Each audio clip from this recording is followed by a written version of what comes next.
So for Christmas, someone in chat gifted enough subs that we reached the first Hierathon goal, which was to react to and then complete reading the story that I wrote whenever I was 14. If you want to see parts 1 through 4 that have jump scare of my in real life face, those are also on this YouTube channel.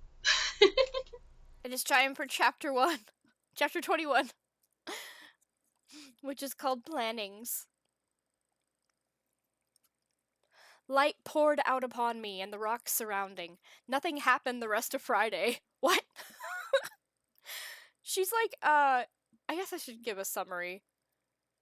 She's in a stereotypical dungeon cell, and so is her, like, boyfriend, her childhood friend that she's in love with. And they're in separate cells with a rat tunnel connecting them so that they can reach through and just barely touch each other's fingers. Um, her ex-boyfriend from when she was 13, who he's apparently like 25. They thought he was 13 when they were they were dating, and somehow a 20-year-old passed for being 13, and no one was shocked. No one was surprised about this until the big reveal we just had in like the last 2 chapters.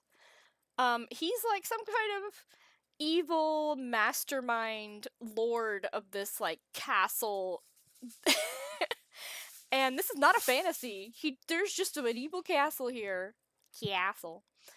And yeah, so her and her boyfriend spent all their life underground in some sort of stupid post-apocalyptic like hide in a bunker from the government thing.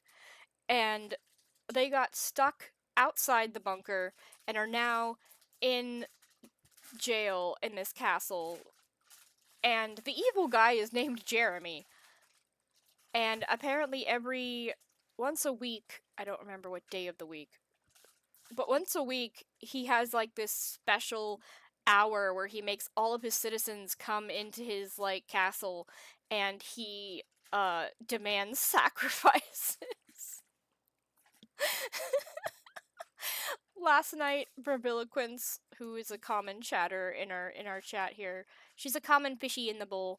She said that she's like, you know what? If I'm gonna be sacrificed, I don't want to be sacrificed to something named Jeremy, which is entirely valid. No one wants to be sacrificed to a Jeremy. So, that's where we are. She's in jail in this like dungeon, and yes. So let's see what death or torture or worse we encounter today. Ahem. Light poured out upon me and the rocks surrounding. Nothing happened the rest of Friday.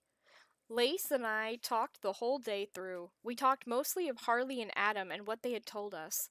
Also, we tried to come up with an escape plan. We couldn't think of anything worth using, so the day was pretty frustrating. I didn't care though. I got to hear Lace's voice for another day, and we both weren't dead, and life was giving us an upper hand for once. Is it? I mean, okay. I sat up and stared at the far wall, my fingers running around the rim of our connecting tunnel. The rats generally left us alone now. Must have decided we weren't worth their time. I savored the silence, the small peaceful moment in this horrible, wretched, and wretched is spelled wrong, wretched place. Pieces of dust were drifting lazily in the sunlight, and the cold rocks felt like they were cradling me. I let loose a small smile and sighed contentedly. Lace was breathing heavily and moving a lot. Alright. Uh. He's breathing heavily and moving a lot. I could hear it. Oh, what is my computer doing? No. Sorry. I took a peek in the tunnel but couldn't make anything out. Suddenly he cried out, Becky! Becky, are you there? Yeah? His face finally appeared. I'm here. Oh gosh, he rubbed his face. I had this dream. We were among good people. Everyone was trying to help us. Everything seemed great. Then, out of nowhere, Jeremy runs up and shoots you. He coughed a bit. I just had the feeling that this will never be over. It will, I said quietly. Once Jeremy is dead, he can't hurt us anymore. He apparently didn't believe me. My door opened and Harley came in. You talking to Lace? He asked. I nodded. I'll join you. He came over and sat by the hole. Lace, that you? Yep, he smiled. Cheap communication system, huh? No, it's great. He stretched out and nodded to start off the meeting. Now, drawing attention to more serious matters. You have a plan? Lace asked hopefully. Of course. Good, because we couldn't think of anything. I felt completely useless. Becky, you are useless. Like, that's kind of your brand. Okay, listen, you're going to be put in a special room sometime today. Big comfy beds and tons of good food. Confusing crossed both of our minds. Why? Lace blurted out. Jeremy's a moron. He thinks if you spend one day in the lap of luxury, then you will be healed and it won't look like you were ever injured in any way. He grunted annoyance. But anyway, in the morning tomorrow, you will be tied up and escorted to the main hall. Me and some other soldiers will be standing around to keep you in line. Trust me, we will all be on your side. We will announce to everyone that Jeremy has been lying to them. We will then announce Jeremy and he will come out in what he thinks is another triumphant entrance. At that time, the people will most likely storm up and kill him. They are easily convinced simply because they are all so sheltered. And then what? Lace filled the silence. Then you both will go underground and get everyone and bring them back to the surface. Then we'll tear the walls down. I smiled. Sounds like a plan. Lace joined in. Yeah, it does. So the men with guns, their plan is that if they just most well-planned insurrection of all time. Their plan, the men who have guns are like, we'll just tell the crowd what happened, and then the crowd will kill him. You have guns. Anyways.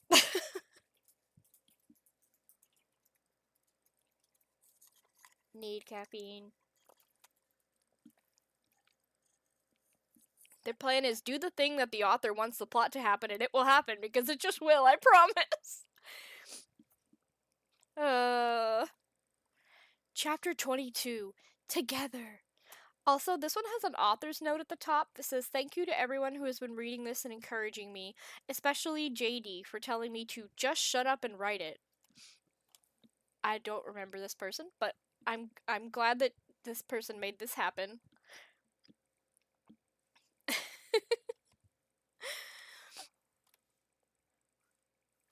As predicted, two big men and oh wait, this is chapter 22. Together. As predicted, the immortalized words of the greatest critic. Just shut up and write it. Which is how we ended up here, so, you know. As predicted, two big men and a small petite nurse showed up at my cell. I heard similar voices coming from the other side of the tunnel. They didn't say anything. We just got up and left with them. They led us into a big room with two comfy beds. It reminded me a lot of a hospital room. How many hospitals you been in that got big comfy beds? There was a small table in between the two, and there was a tray of food and water on it. My mouth started watering the instant I saw it. Prison mush was starting to get old. She's small and petite? Interesting. Jeremy, the nurse called out to the empty room. They're here. From behind a corner, he appeared. He was wearing his ever-constant dramatic cape. He limped over to us, glaring at me. I felt smug inside, but tried not to show it. Janie, chain the boy's feet to the bed. I don't want him escaping. She nodded and had Lace lie down. Me and Jerry stared at each other for the longest time. He reached out and petted my hair. I hope once he's out of the way, you and I can live a happy life. He escorted me to my bed. I lied down on it, scared of what might happen, but equally scared of resisting. It might ruin everything. What? He smiled and bent down close to my face. In a soft voice, he spoke to me. I have thought about this, long and hard. You are too beautiful a creature for me to kill.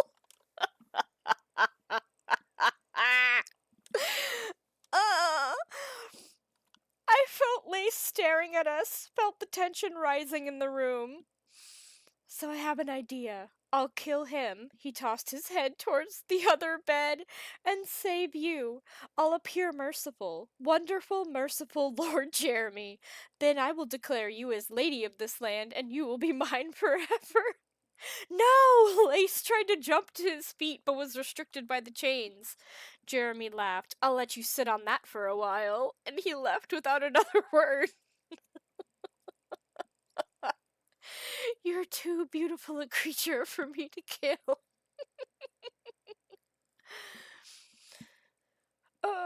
The nurse dressed our wounds as we laid there in silence. It was sort of awkward with her in the room. Plus, we couldn't be sure if she was a spy.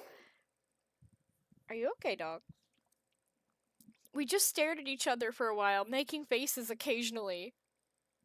When she finally left, I walked to the door to make sure she was really gone. I heard a click and a voice call out from the other side. You're locked in, kids. Don't even think about trying to escape. I tiptoed back to my bed. We're locked in. Figures. Lace looked at the ceiling, almost trance-like. I stared at him for quite some time, just watching him breathe and searching the ceiling tiles like there was something important in them. He does that a lot. My heart felt like it was gushing love, and I couldn't stop myself. I sat on the edge of his bed and ran my hand over the side of his face. He stared up at me, partly because I was blocking his view of the ceiling. I love you so much. I just stared back. I love you. He covered my hand in his and just stared up at me. I stared at his perfect pink lips and felt completely stupid. I had always been an eye person, but ever since I met Lace, I had been mesmerized by his perfect mouth. I ran my fingers over them. They were so much softer than mine. I almost felt jealous. I jumped back. I'm sorry. Why was I always doing such dumb things? No, Becky, come back! He sat up and reached out his hand towards me. I forgot he was chained to the bed. He couldn't reach. If tomorrow doesn't go well, this will be the last time we ever really get to talk. Don't run away. I took his hand and he pulled me back to where I was. We were sitting opposite each other and just staring at each other again. He smiled. You don't know how long I've wanted you to be where you are now. I stared at his lips again, wanting to kiss him. I couldn't, though. Jeremy had kissed me far too many times. It's her kissing trauma. I was sure he had poisoned me, somehow tainted me, messed me up. Besides, I was a horrible kisser. I couldn't ruin his perfect lips. It's her kissing trauma.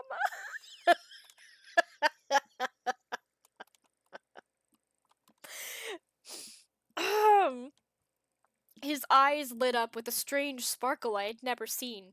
He hadn't been acting himself recently. He wasn't his usual emotionless self. It was sort of a good thing. Kiss me, he said, daringly. My face lit up like a torch. I wanted to run back to the comfort of my own bed. He chuckled. You're blushing. I thought you couldn't do that. I can't kiss you. My face got hotter. Why not? He almost looked sad, like I had just stabbed him. I'm a horrible kisser. Besides, why would you want to kiss someone that has been kissed by evil himself? I'm sure my kiss would kill you, or... He held a finger up to my mouth.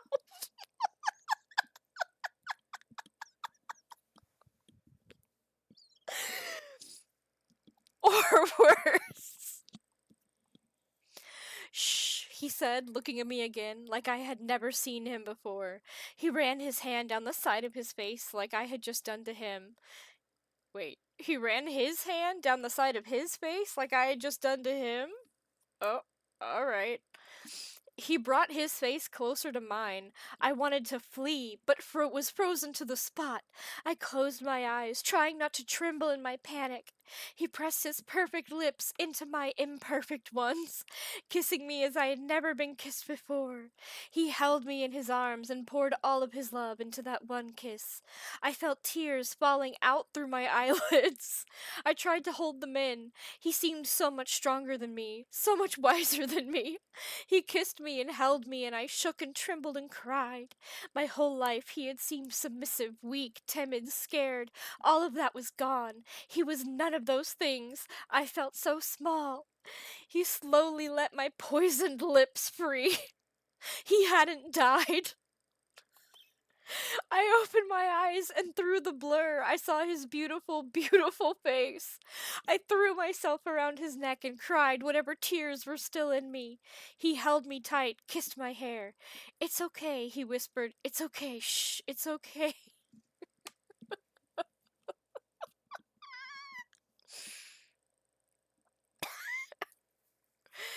He why would you want something that's been kissed by evil itself? The kissing infection takes time. He won't die right away.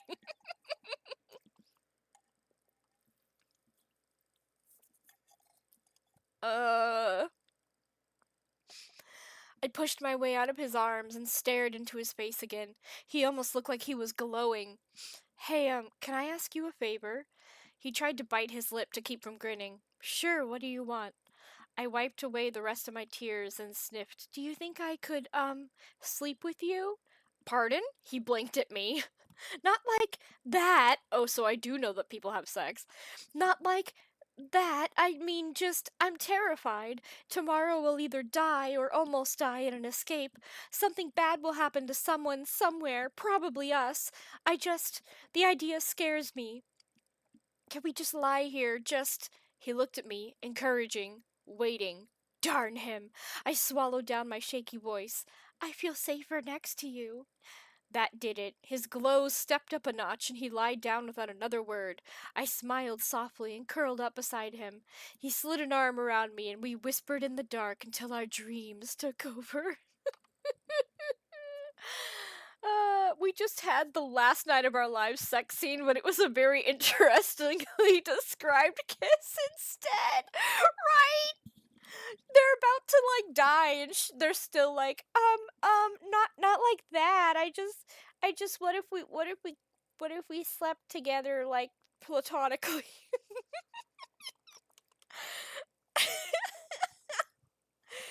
It was her poisoned lips. What if we held hands?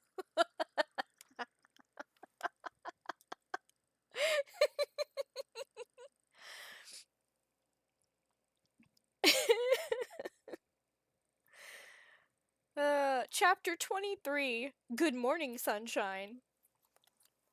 I was wearing a veil. My vision was blurred by it, plus my tears. Lace was standing across from me, killing a giant, hideous monster. He ran towards me, grabbed my hand, and ran with me. I took one last look at the creature. When it rose up and shot me, over and over again, it shot me. My eyes sprang open, but it was dark. I couldn't see anything. My arms were pressed up against something warm. Lace. "Hey, you're awake." I cleared my throat of possible grogginess. "What time is it?" "I don't know." His voice was lighthearted. How could he be happy at a time like this? "No windows. The lights turned off a while earlier, but then I fell asleep, so I don't know how long it's been." "Oh," I said quietly. I found his arm and followed it up to his shoulders, then his hair. "I had a dream we were killing a monster, then the monster that shot me." The presence of his hand on my shoulder suddenly became clear. "It's just a dream, Becky." The happiness in his voice was faded, though still slightly there. "We've got friends. Friends with guns, I might add. Plus, we have a plan." He traced tiny hearts on my shoulder, which is my move. Excuse me.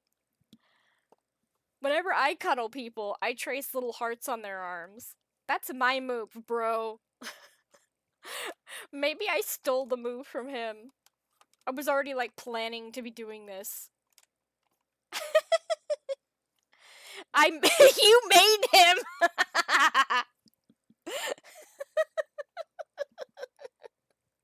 I gave him my move.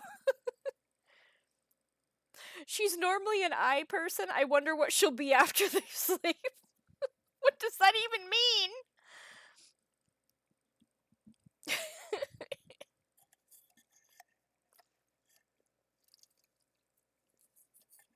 Ahem. He traced tiny hearts in my shoulder. "I won't let anything happen to you, I promise. You will come out of this alive." I smiled, even if he couldn't see. The lights turned on. The nurse's voice shattered the air. "You wicked little whore." She stalked quickly up to the bed. Not even grateful our Lord is sparing your life.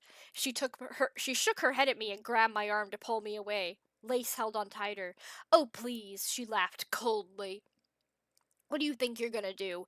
She let go of me and took a needle out of her pocket. Inside was a clearish liquid. Drawing out the bubbles, she flicked the top. Now let go of the girl, or I will make you let go. Lace sighed, kissing my hair one last time. He let me go. I stood up shakily next to the nurse. The room was cold away from him. Her face lightened. That's better. She set the needle on the table. Come on, Missy, we've got to get you ready. Ready? For what? I let her escort me by the arm. For what? She asks. She mimicked my voice in a haughty way. You've got a big day ahead of you. Do you not know what day it is? I reached into the back of my mind, trying to remember. It's Sunday. Today is the sacred hour. Death to some, but life to you. Her heels, which I spelled like healing, her heels echoed throughout the hall. Well, you know, as long as you don't do anything stupid. That was the whole chapter. When I was a teen, I would trace stuff on my girlfriend's hand. Aw, you should do that to whoever your partner is now. It's super cute. Yeah, you trace it and have them guess what you drew. All the villains in this do stuff coldly. Of course, they're villains. They're unfeeling monsters. Chapter 24 is called Beautiful. I was allowed to take a bath. It felt good to wash the smell of rats and mildew off my skin. Okay, so you're telling me that they've been in there like a week, man. Neither of them has had a bath. They're like canoodling. They also probably haven't brushed their teeth in a week. And they're just like, oh. It's like in those movies, you know, like post-apocalyptic movies where they're both just like super grungy but somehow like impeccably shaved and still have eyeliner on and their hair is still like luxuriously silky. But they have like some dirt smeared on their face so that you know that they're like grungy.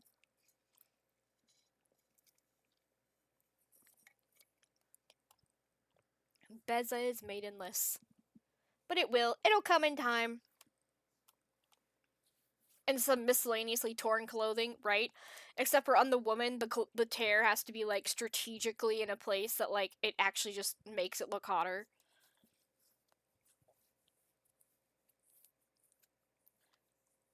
Boob window clothing. We gotta see that midriff, right? I was allowed to take a bath. It felt good to wash the smell of rats and mildew out of my skin. Two women stood at my side. One washed and combed my hair, the other filed my nails. It was slightly uncomfortable having people standing around while you were naked. I kept instinctively wanting to cover myself, but Filer woman kept taking my hands back. After a very long bath, I was toweled and dried, again by the two women. They made me stand on a stool in front of a large mirror. I stared at my naked form, my finally clean form, and my flowing blonde hair. I had almost forgotten what I looked like. What, in a week? Hi, Mimi. We are reading the last end few chapters of the book that I wrote whenever I was 14. It's something. They brought out reams of material and a sewing box. They never spoke to me. It was very weird, the entire ordeal. They ran different styles of white material around my body, stopping on occasion to measure. Hair Woman, the fatter of the two, geez, handed a large bit of material she had just cut and nodded to the other, who left with it. She continued to work the fabric, measuring and cutting and measuring some more. I had figured out by now that they were making some sort of clothes for me. I had never had anything actually made for me. Most of the clothes I had ever owned were hand-me-downs from older relatives and friends. If it didn't fit, too bad. You could wear a belt. Filer Woman arrived again after a short while. Instead of a bunch of fabric, she had a skirt. She tapped my leg. Lift? I did, placing it in the skirt as I figured that's what she wanted. Same with the other. It fitted well. They were good seamstresses. A few more hours of measuring and cutting, and I was fully clothed in a beautiful white gown. I twirled on the stool, and Hair Woman smiled with pride. She took my hand and helped me back to the ground. The dress was solid white, with a pale blue trim around the bottom of the skirt and sleeves. The neckline was low, the sleeves were translucent. They led me to a small vanity table where I was confronted with another mirror. Filer Woman opened another box, this one filled with makeup. Ugh, I never liked makeup. I wore it only when forced. I'm not like other girls. Also, I'm pretty impressed that these two women apparently sewed a wedding gown in like less than half a day. Like that takes some talent. Well, I was being forced. Filer Woman worked on my face, and Hair Woman, of course, worked on my hair. After the 100th time I had been told to close my eyes or else be jabbed by small brush thingies, I left them shut. I felt the heat of a curling iron near my ears, and various brushes and creams were applied to my face. I used this time to think about the plan. Lace, Jeremy, everything. Open your eyes, one of them said. I did, slowly, in case what I saw was bad. It wasn't. My hair was curled and clipped so it looked silky and feminine. Atop my splendid curls sat a tiny silver tiara. My face seemed to be glowing. My eyes seemed to be brighter and whiter than they usually were. My lips were a nice shiny red. I looked beautiful and fragile. I stood up and ran to the full-length mirror, viewing the completed product. I almost looked like I was getting married. The two women smiled at me at my awe. You're beautiful, said Filer Woman. Fit to be the bride of a king, the other chimed in with a motherly look at me. Or a lord. I ran my hands down the silky material. They both nodded. One retrieved a sparkling diamond necklace from the vanity and clipped it around my neck. I looked like a painting. I definitely didn't look like me. A bell began to ring. Come on. She bent down and slipped two glittery white shoes onto my feet. We don't have a lot of time. They primped and fluffed my hair and dress. Deciding I was perfect, they quickly led me down the stone-cold halls. We stood in front of a large door. I stood on my tiptoes and peered out in the small window. I could see a large group of people and a stage. Lace stood on it, cleaned and washed. He looked rather handsome. I almost forgot. Filer Woman shook out a piece of white material and fastened it to my crown. She primped and fluffed and smoothed it out, leaving a piece of gauzy material in front of my face. Your veil, my lady. My heart fluttered like a frightened butterfly. This was it. Bum bum bum. Makeup is for hussies. Mimi, you really tried hard. Damn, Mimi. Oh, really? The veiled dream was a metaphor for marriage? Well, I never. I don't know why they went through all this effort when all they had to do to make her gorgeous was comb her hair.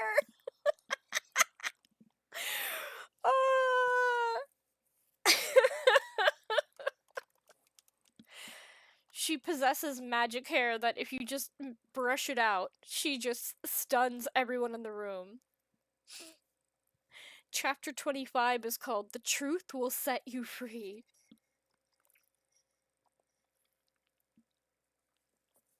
I mean, it is good for a 14-year-old. You did really great. Thanks, Mimi.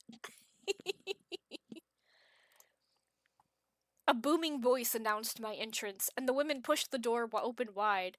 I strode into the room, trying to appear graceful and beautiful, knowing that's how I appeared. The eyes on Lace's face were wide as saucers when he saw me. I tried to keep myself from passing out as the whole congregation applauded and cheered. I walked onto the stage and stood beside Lawrence. Lace was on the other side. Ladies and gentlemen, Lawrence's deep voice filled the room. I have some bad news to deliver. Mutters and whispered comments were made throughout the entire room. Lord Jeremy has been lying to you. The crowd's mutterings grew louder. The war is over. Louder still. Please, please, settle down. Listen to me. Silence. Oh, wow, he has masterful control over this crowd. I have been outside the walls. The silence seemed almost respectful. There are a few among you who have as well. Most stayed outside, but we couldn't. We had to come back. We had to save you. He looked around skeptically. Stand up if you know I'm right. One person stood up. Then another. A couple glanced nervously, and their entire family stood up. More and more people stood up until a good 25 were standing. That's more than we thought, I heard Harley gasp in awe behind me. I smiled.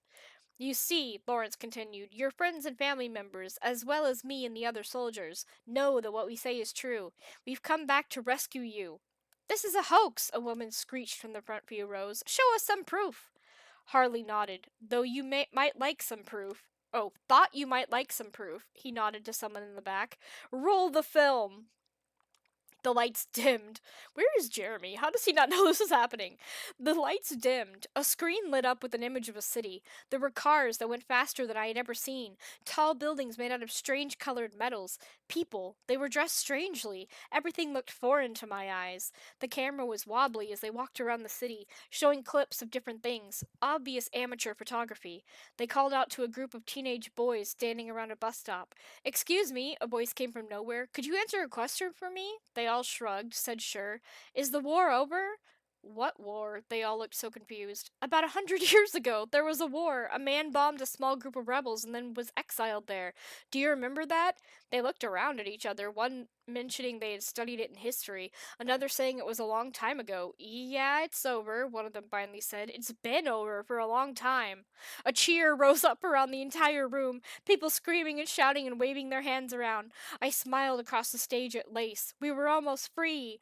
The cheering stopped. Almost suddenly, I looked around to see what was wrong. They all stared with mixed expressions somewhere behind me. I turned around slowly to see Jeremy, looking around with bewilderment beyond measure. one badly filmed video clip, and everyone is just ready to rebel. I'm Spartacus. Aw, Mimi, you're so sweet. Speech power 100. They were ready to rebel. They just needed a teeny push. I mean, this stupid kid in a cape makes them stand in this room for an hour once a week and watch him, like, murder people. So I don't know how, like, they haven't rebelled previously.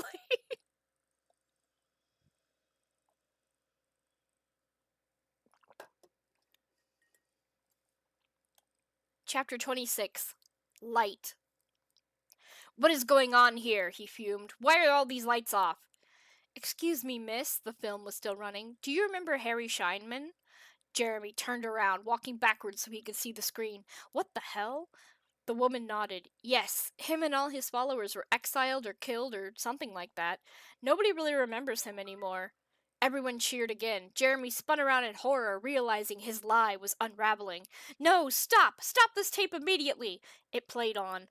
What on earth is that? The voice behind the camera spoke again. I began to notice how much it sounded like Lawrence. That's the Capitol, a little girl proudly pointed. President Nichols lives there. Her mother smiled down warmly at her child. We've had peace for over 100 years because of him. More cheers. Harley waved to the man in the back and the film clicked off. The lights came on. This is absurd, Jeremy shouted. They're lies. They're all lies. Jeff held a gun to his head. No, Jeremy, it's the truth. Just shoot him. The people started rising out of their chairs, shouting taunts and hateful remarks towards Jeremy. Jeff looked at them and called out encouragements. This man has kept us locked up behind these city walls for far too long. A shout of agreement. He should die. Another shout. Jeremy snatched the gun that was pointed at him. That was easy, I guess. He shot Jeff, then proceeded to fire into the audience. Everyone screamed, running in different directions. Lace pulled something out of his pocket and stabbed Jeremy with it, causing him to fumble around drunkenly. Lace let go of him and pulled out an empty syringe. He grinned at me. I smiled back. He ran, grabbing my hand as he passed me. We ran down the stairs and towards the door I had entered into. Harley and another man came up beside us, telling us they were going to escort us safely to our home, where we could free the rest of them. I glanced over my shoulder. I saw Jeremy struggling to his feet, looking crazed and angry. He pointed the gun toward us and pulled the trigger. I screamed in pain and spun around to fully face Jeremy. He pulled the trigger again, and again, and again. I clutched at Lace's shirt. He had stopped running. Everything swam around me as I fell to the ground. Bum, bum, bum! It's like all those dreams they were having were just terrible foreshadowing.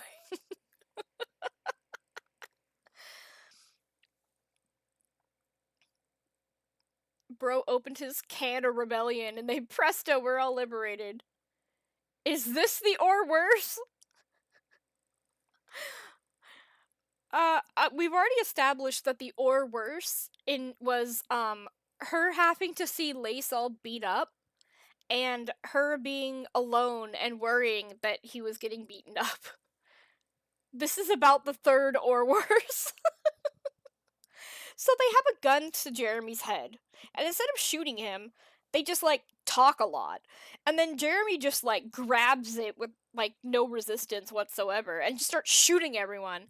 And instead of anyone shooting Jeremy, Lace has to pull out a syringe of like uh something and stab Jeremy with it, and Jeremy just like immediately passes out. So like all those dudes had guns, man. It was like a whole bunch of guards with guns. They didn't do anything. The power of yapping is real. It is. It is. Chapter 27. Free. Background characters have no power. They had names though. I mean, Jeff got shot, but there was like Lawrence and Harley. For some reason I named like all of the guards have names, but then like there's just Food Man and Hair Woman and Filer Woman.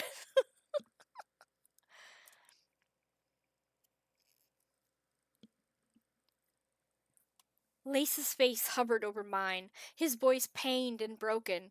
"Somebody help her!" he screamed. Harley and the other one, geez, the other one, were standing around stupidly.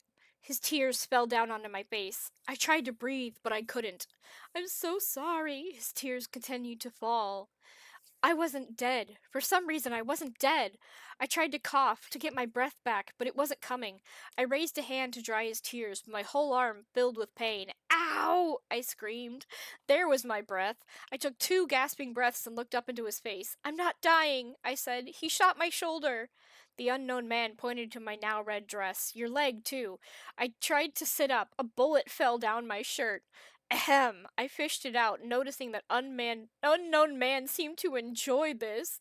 I held it out in my palm. "What is this?" "It's a bullet," Harley noted. "No duh." I looked down at my chest. There was the glittering necklace encrusted with diamonds, dented by the bullet. Not possible. I had seen way too many movies. Way too many movies. Uh... Deus Ex necklace.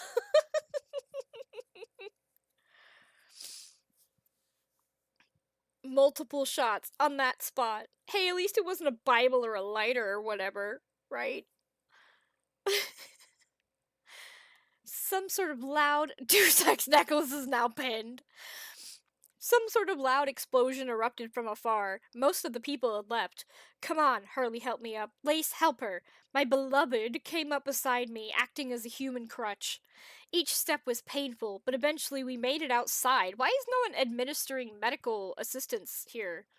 Why is nobody like, "You have 2 bullets in you, and you're bleeding from your shoulder and your leg. We should probably, like, put pressure on that." No, instead they take her outside. Filer Woman came running up to us. She nodded to me. "I'm sorry." She handed me a pair of crutches. What, did she just have those? "Sorry about your dress," I called to her as we walked in. She tearfully waved to me before turning around and going back to the castle. "You have to show us the way," Harley spoke. "We don't know where your entrances are." It wasn't really that hard to figure out. You just had to follow the running people. From all over the entire city, groundlings were running back to the hatches as fast as they could. The topsiders were standing around, staring at it all. Lace began chasing after them. I tried, but I was much slower on crutches.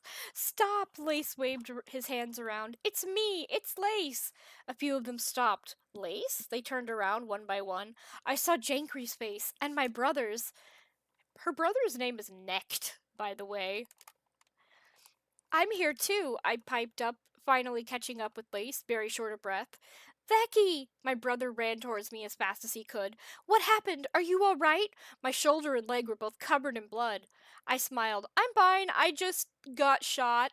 You got shot? A girl had finally caught up to my brother, her eyes wide. The looters and keepers gathered around us. We all started walking to the bunker as we tried to explain to them what was happening. I called to Harley and the other man, telling them to come with us. Adam came too. Who is Adam? Oh, wait, he was the food man. I don't know where he came from. Necht wouldn't leave my side. Jankry wouldn't leave Lace. She always kind of liked him. Dot dot dot. Um.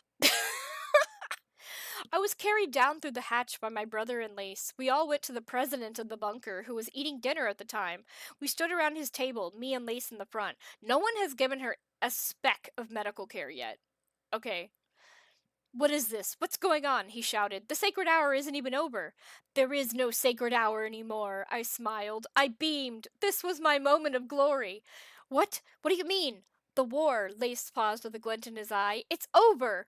All the young people rose up in a cheer. Harley and Adam tried to get them to be quiet. And who are these two? A few of the bunker heads had shown up to see what was going on.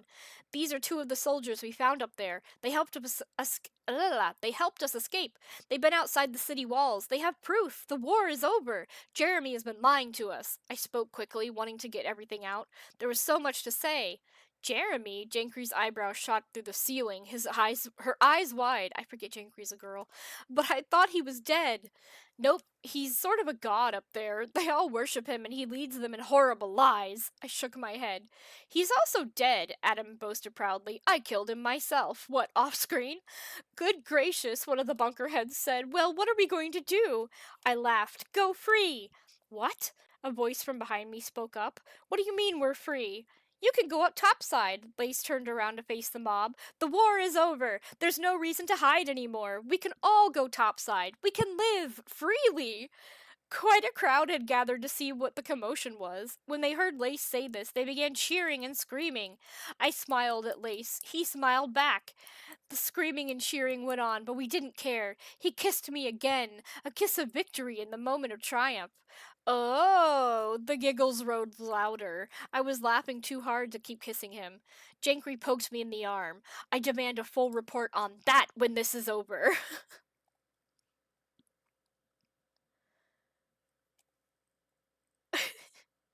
It's better that it was a gift from the evil guy who stopped the evil guy from doing his evil guy things. Jeremy died off screen. Apparently? No body, no death, right? Oh, chapter 28, the final chapter, is very short. Lace and the others helped me out of the ground. She has still not received any medical care.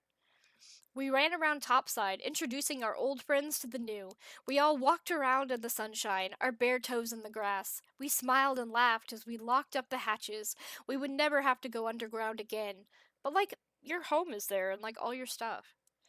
I toppled about on my crutches, laughing. I think I dreamed this, I said to Lace by my side. He rested his head on my shoulder. Me too.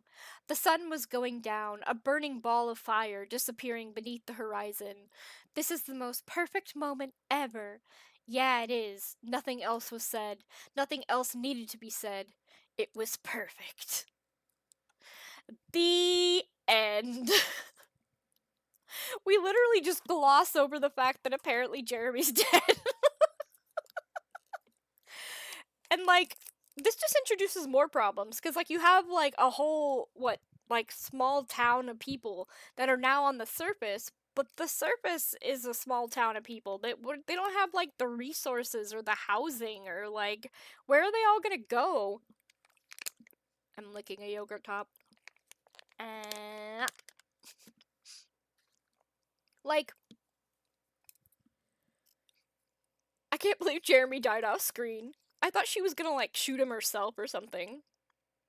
Maybe this is just, like, too many Disney movies that I've seen where, like, the villain just falls off a cliff and then we just, like, look away. Outside the walls, there's a whole normal world, apparently. Yeah, and they're all gonna have severe culture shock.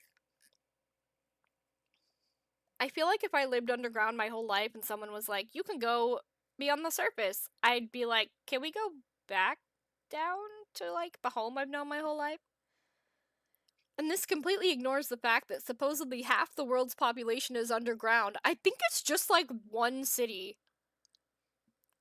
Like, I feel like there's just like an island or something, like, that does this. Like, the rest of the world doesn't. Because Jeremy's been like lying to everyone, saying that there's like some war going on, but like it's just their area, I guess.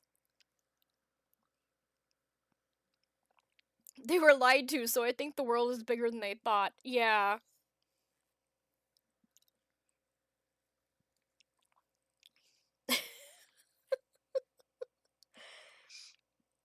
I hope you enjoyed this. We'll find out more in the sequel. There is no sequel. Well, when you're young, the world is your city if you're not traveling much. This is true. Becky's second journal. No, there is no sequel. There will never, ever be a sequel. 100 subs to write the sequel. I was actually talking with Reviloquence last night because she had to go for Christmas, so she was watching the video that I posted of what happened yesterday and live reacting to me.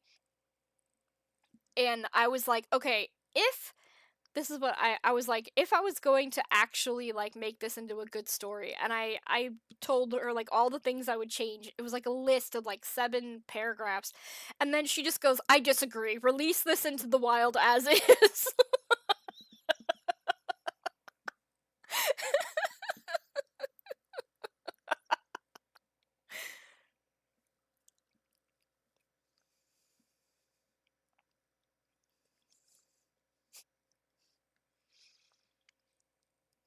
My main idea was that like you have to make the inside the bunker, like, instead of all this exposition that she does in the first like 3 chapters, it needs to be like you're super immersed in like this gritty underground thing, and like show the fear and the scarcity of resources, and like, you know, but also it's like all teenagers. Like, there are no parents, and it's kind of like, where are all the adults? Why is everyone so young? And then whenever they go topside, like for the first time, it needs to be like a huge shift in tone. Like, suddenly everything is bright, there's like green grass everywhere. It's like so different and bright and cheery that it's almost creepy. And it needs to feel like rushed and dangerous. It's not like, oh, la la la, we're all just hanging out up here. It needs to be like, no, we need to go because of how much danger we're in. And then instead of getting caught from their names, have somebody like find an ID chip or something. Like, can I scan your ID chip? And then they don't have it. And then Jeremy has to be their age, no question. But I think Jeremy needs. Let's go watch Jackie Chan before we go back to the bunker. Jeremy needs to be a like tragic tortured hero. He can't be this like Disney villain. He needs to be this tragic tortured hero that's like stuck in power, and he's like doomed to repeat a cycle that he doesn't want. Because, and this is my next point, in this version, they're all trapped in like an experiment, like a game. And everyone there is like in their 20s and teens. Like 25 is like the maximum age. And it's sort of like the vaults in Fallout were running different experiments. This is like a walled city that was running an experiment, and their experiment is this stuff.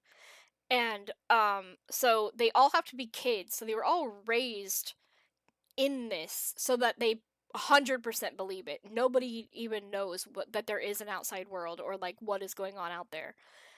And like, it's just this walled city and just the underground bunker.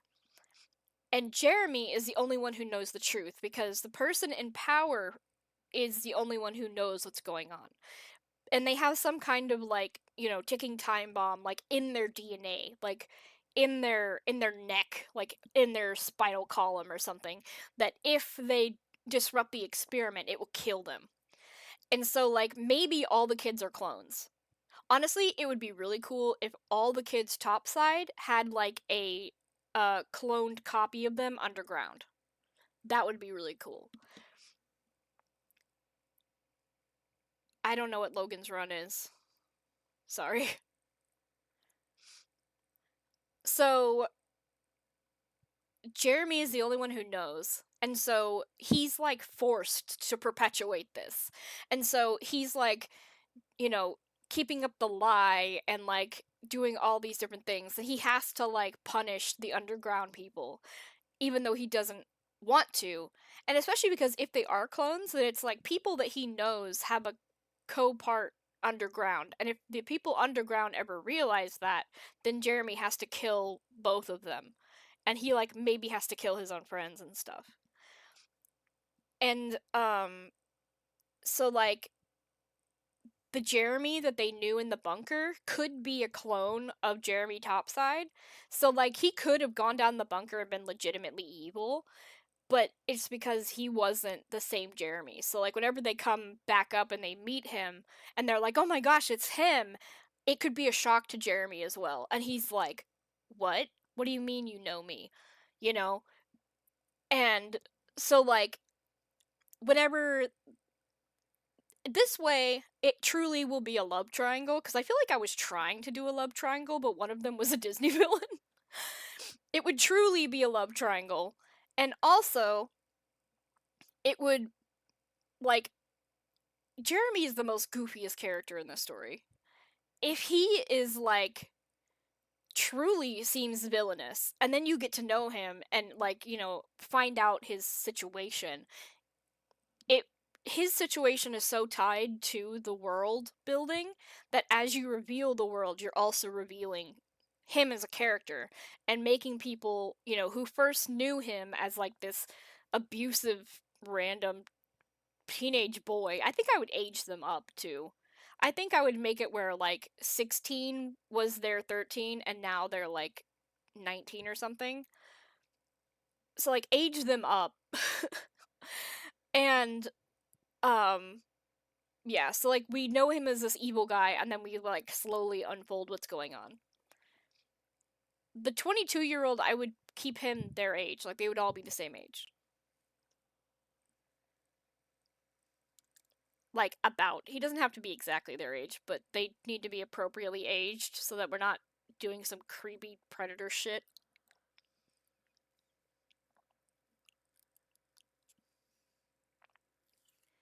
If they're elder teens, they could actually have a past to be sad about, right?